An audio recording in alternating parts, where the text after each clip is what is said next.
Hello guys, welcome back to my channel Chia daily days. আমি আপনাদের রুম্পা বাসু নিয়ে চলেছি আবার আজকে একটা নতুন ব্লগ।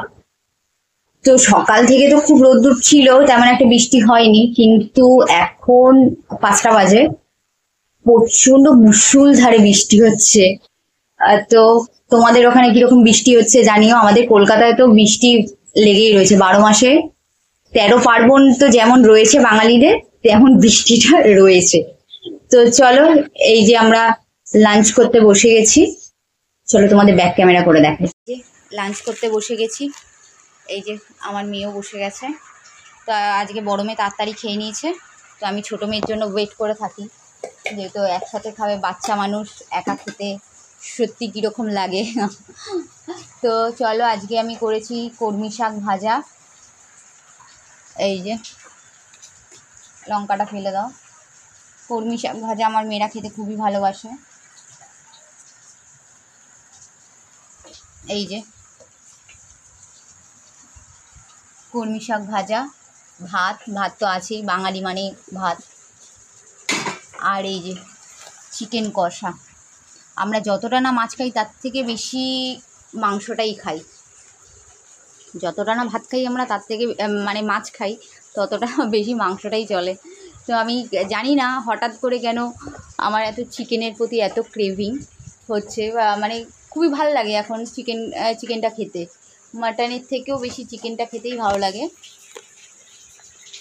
খুবই আমি এখন চিকেনটা খুব খাই, মাছটাও খুব কম খাই। ওই মাছের মধ্যে খুবই কম খাই, মানে দেখতেই পারো তোমরা ব্লগে। তো চলো লাঞ্চটা করে নিই। আর ভাতটাও একদম গরম গরম করে নিয়েছি, যেহেতু মেয়ে আসবে বলে, তার জন্য ভাতটা দেরি করে করেছি। এই যে চলো লাঞ্চ করে নিই, লাঞ্চ করার পরে তোমাদের সাথে আবার দেখা হচ্ছে। এই যে দেখো, রাতে ডিনারের জন্য আমি ইয়াকনি পোলাও করছি। এখানে ঘি তেজপাতা দিয়ে দিয়েছি, তারপরে এখন আমি গোটা গরম মশলাটা দেব। এই যে গোটা গরম মশলা হচ্ছে, গোটা গরম মশলা, তোমার দারচিনি, এলাইচি, তারপরে বড় জত্রি, জায়ফল, এগুলো সব দিয়ে নিয়েছি ফোড়নে। এরপরে এটা ভাজা ভাজা হয়ে গেলে এবার কাঁচা পেঁয়াজটা দেব। এটা হচ্ছে দেখো, এইবার আমি কাঁচা পেঁয়াজটা দিয়ে নিয়েছি। কাঁচা পেঁয়াজটা একটু হালকা ভাজা হয়ে গেলে এরপরে আমি বাকি মশলাটা দেব। আগের থেকে চিকেন আমি ম্যারিনেট করে রেখে দিয়েছি, ম্যাক্সিমাম আমি 15 মিনিট চিকেনটা ম্যারিনেট করেছি, বেশি করতে পারিনি। তোমরা যদি চাও সেই চিকেনটাকে তোমরা 30 মিনিট ম্যারিনেট করে রেখে দিতে পারো, তাহলে ভালো ফ্লেভারটা হয়। আমি এখানে রসুন আদা বাটা আর একটু শুকনো লঙ্কা দিয়ে, আমরা একটু ঝালটা একটু বেশি খাই, তাই অ্যাকচুয়ালি এটা শুকনো লঙ্কায় হয় না, এটা কাঁচা লঙ্কাতেই করা হয়। আমি পরে কাঁচা লঙ্কা অ্যাড করছি। তা বাটার সময় যারা ঝালটা একটু বেশি পরিমাণে খায় তারা বেটে নিয়ে দিতে পারো, খারাপ লাগবে না। কারণ আর কোনো মশলা পড়ে না ইয়াকনি পোলাওতে, ঠিক আছে? আর কোনো রকম মশলা পড়ে না।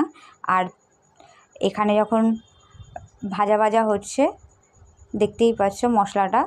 আর চিকেনটা ম্যারিনেট করার সময় তোমরা একটু দই, গোলমরিচের গুঁড়ো ঝালটার জন্য, যারা ঝাল খেতে ভালোবাসো, আর একটু তোমার গরম মশলার গুঁড়ো, আর তোমার ধনের গুঁড়ো দিয়ে নেবে, ঠিক আছে? ব্যাস, আর কিচ্ছু না। অনেকে আবার না হলুদ দেয়, অনেকে কালারিংয়ের জন্য হলুদ দেয়, বাট আমি হলুদ ছাড়াই করেছি। এটা হচ্ছে তোমাদের ওপর চয়েস, অনেকে হলুদ দেয়, আমি হলুদ ছাড়া করেছি।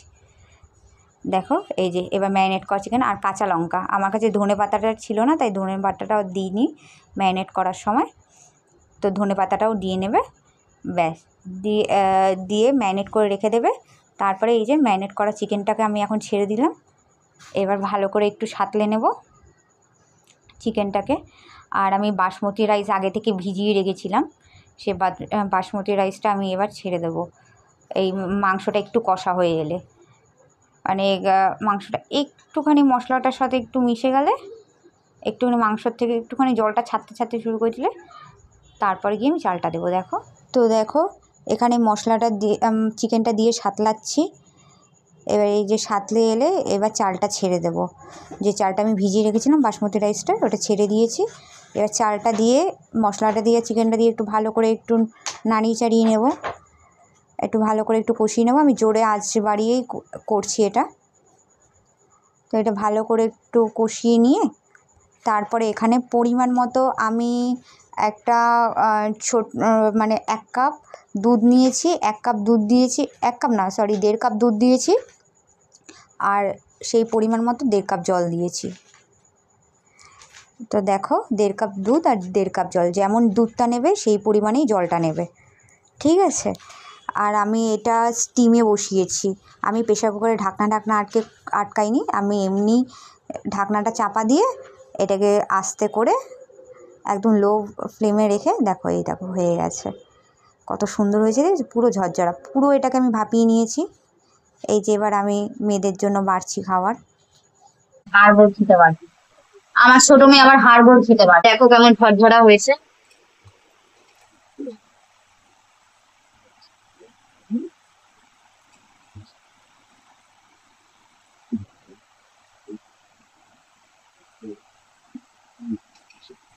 আচ্ছা, ইয়াকনি পোলাওতে কিন্তু একটু ধনে পাতা দেয়, বাট আমার কাছে ধনে পাতাটা অ্যাভেলেবেল ছিল না, তাই আমি ধনে পাতাটা দিতে পারিনি।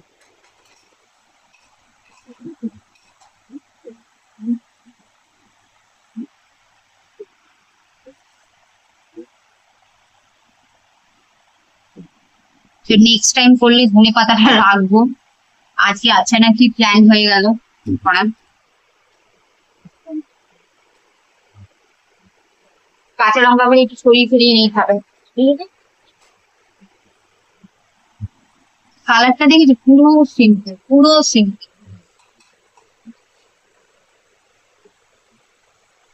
কোনো রকম কোনো কালার টালার কিচ্ছু না, কিচ্ছু না, হলুদ টলুদ কিচ্ছু না।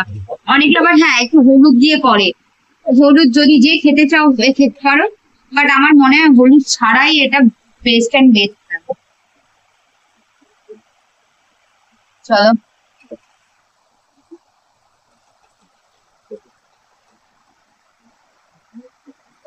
আজকে আমরা রাত্রিবেলায় ইয়াকনি পোলাও খাবো। চলো ডিনারটা করি, তারপর আবার তোমাকে করবো। হ্যালো গাইস, তো ব্লগটা অনেকক্ষণ ধরে চলেছে, তো ব্লগটা এখানেই এন্ড করছি। যদি ব্লগটা ভালো লেগে থাকে তাহলে লাইক শেয়ার এবং সাবস্ক্রাইব করে দেবে, আর কমেন্ট করতে কিন্তু ভুলবে না। আর প্রচুর প্রচুর তোমাদের ভালোবাসার দরকার, সাপোর্টের দরকার, তো প্লিজ সাবস্ক্রাইব করে যেও, ভালোবাসা দিয়ে যেও তোমাদের। চলো বাই, লাভ ইউ অল।